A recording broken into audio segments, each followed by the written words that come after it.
Bago po tayo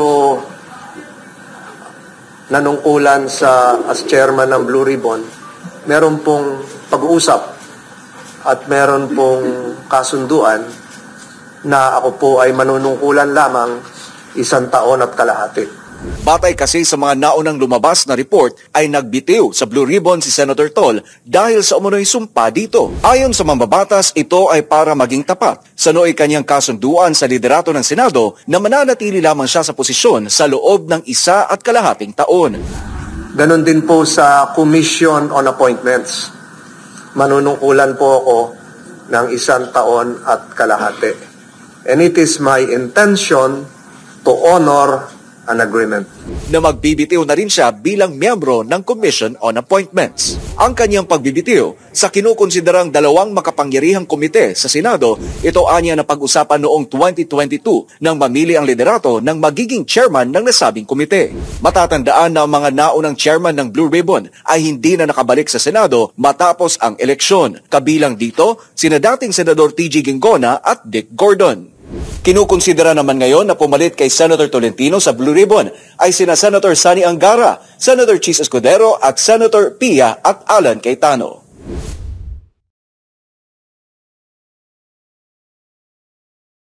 Ayon sa mambabatas, ito ay para maging tapat sa nooy kanyang kasunduan sa liderato ng Senado na mananatili lamang siya sa posisyon sa loob ng 1 at kalahating taon. Ito anya na pag-usapan noong 2022 nang mamili ang liderato ng magiging chairman ng nasabing komite. Batay kasi sa mga naunang lumabas na report ay nagbitiw sa Blue Ribbon si Senator Tol dahil sa umunoy sumpa dito. Matatandaan na ang mga naunang chairman ng Blue Ribbon ay hindi na nakabalik sa Senado matapos ang eleksyon. Kabilang dito, sina dating Senador T.G. Ginggona at Dick Gordon. Bago po tayo nanungkulan as chairman ng Blue Ribbon, meron pong pag-uusap at meron pong kasunduan na ako po ay manunungkulan lamang 1 taon at kalahati. Ganon din po sa Commission on Appointments. Manunungkulan po ako ng 1 taon at kalahati. And it is my intention to honor an agreement.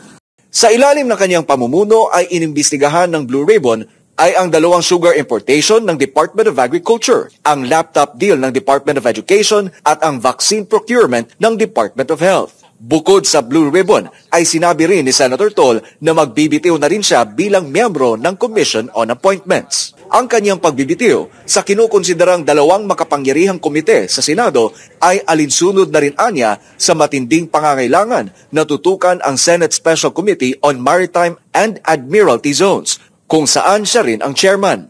Sa kabila nito ay nananatili pa rin bilang chairman si Senator Tol ng Senate Committee on Justice and Human Rights. Kinukonsidera naman ngayon na pumalit kay Senator Tolentino sa Blue Ribbon ay sina Senator Sani Angara, Senator Chis Escudero at Senator Pia at Alan Cayetano.